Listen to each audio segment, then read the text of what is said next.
속보입니다. 서울 강동구에서 땅 꺼짐 현상, 싱크홀이 발생한 것으로 이 사고로 한 명이 다쳤고 오토바이 한 대가 땅 꺼짐 속으로 추락해 운전자 구조 작업이 진행 중입니다.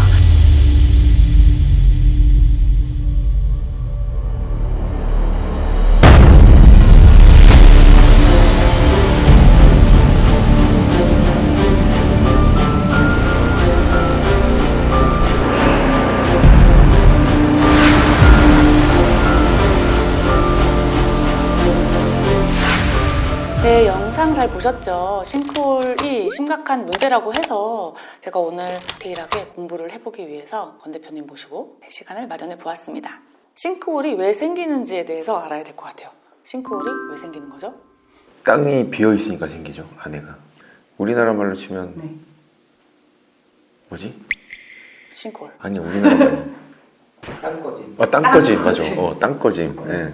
땅꺼짐이 왜 땅이 꺼지겠어요? 안에 밑에 없나요? 그죠. 이따가 없어졌으니까 꺼지는 거예요. 마치 무슨 커다란 지금 동굴 속에 제가 와 있는 것 같습니다. 좀 보세요. 네, 이 동궁은 깊이 4, 5m, 길이가 80m에 이릅니다. 이런 동궁 위의 지표면이나 아스팔트가 무너져 내린 것을 싱크홀이라고 부르는데요.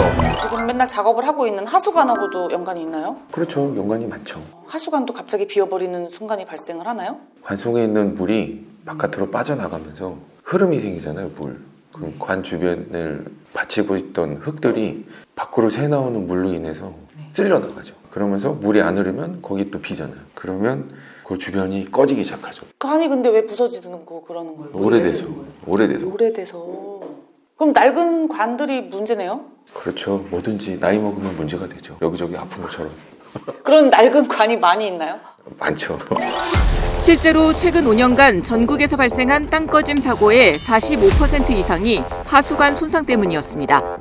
문제는 서울 전체 하수관 가운데 55% 이상은 30년이 넘었고 50년 이상 된 노후 수도관도 30%가 넘는다는 겁니다. 아주 심각한 문제네요. 그러면은 이런 노후관들을 빨리 교체를 해야 되는 거 아니에요? 그렇죠. 이제 우리 배터리 다 달면 네. 알아서 교체를 해줘야 되듯이 사용 연한을 넘긴 것들부터 순차적으로 계속 교체를 해야 되죠. 그런 관들을 순차적으로 교체만 하면 되는 거 아닌가요? 그렇죠. 근데 우리나라는 90년대 중반부터 2000년 초반까지 도시화가 진행이 돼서 오래된 관들이 공사하기 너무 힘들어요.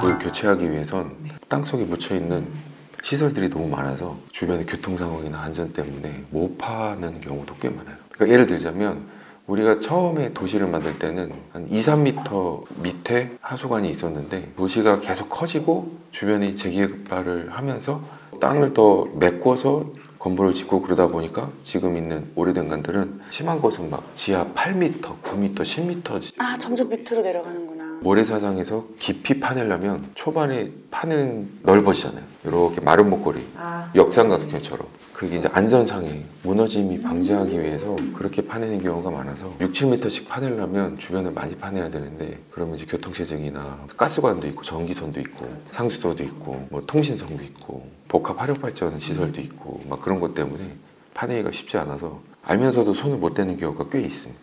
자, 그러면은 이제 교체 말고 그 미연의 방지라든가 이렇게 예방할 수 있는 다른 방법들이 있을까요? 일단은 그 노후관이어도 사용을 많이 하지 않았거나 환경적으로는 부패 요인이 많이 없으면 괜찮은 관도 굉장히 많아요. 그냥 노후관이어도 깨끗한 관이 있고 나쁜 관이 있는데 그런 것들을 이제 선별을 먼저 하고 노후관이어서 시급히 교체가 필요하다라고 생각되는 관들은 빨리 교체를 하거나 주변의 교통 상황이나 인구가 너무 밀집되어 있는 지역이어서 교체를 못한다 그러면 갱생하는 경우, 갱생. 보수를 하는 거죠. 다시 쓸 수 있게. 집 리모델링 할 때. 그렇죠.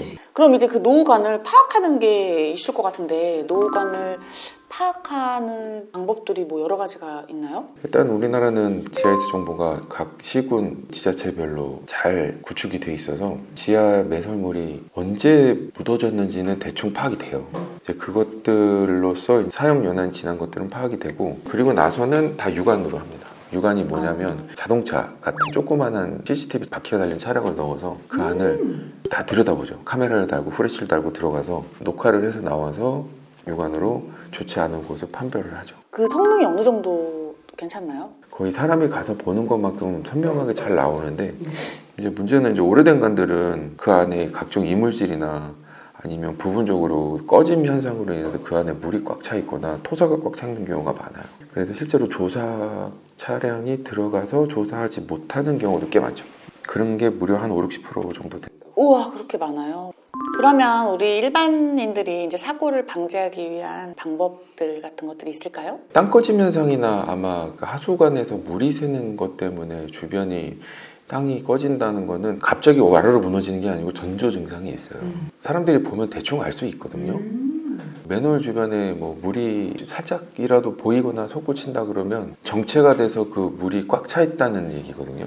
근데 그 물이 빠지면 또 가라앉을 수 있습니다. 그래서 맨홀 주변에 땅이 꺼져 있다든지 이제 이런 것들은 사람이 눈으로 확인했을 때 좀 위험할 수도 있으니 관련 지자체에다가 이제 민원을 접수시킨다거나 그러는 것도 괜찮죠. 모두가 또 관심을 갖고 문제를 해결해 나가야 될 것 같아요.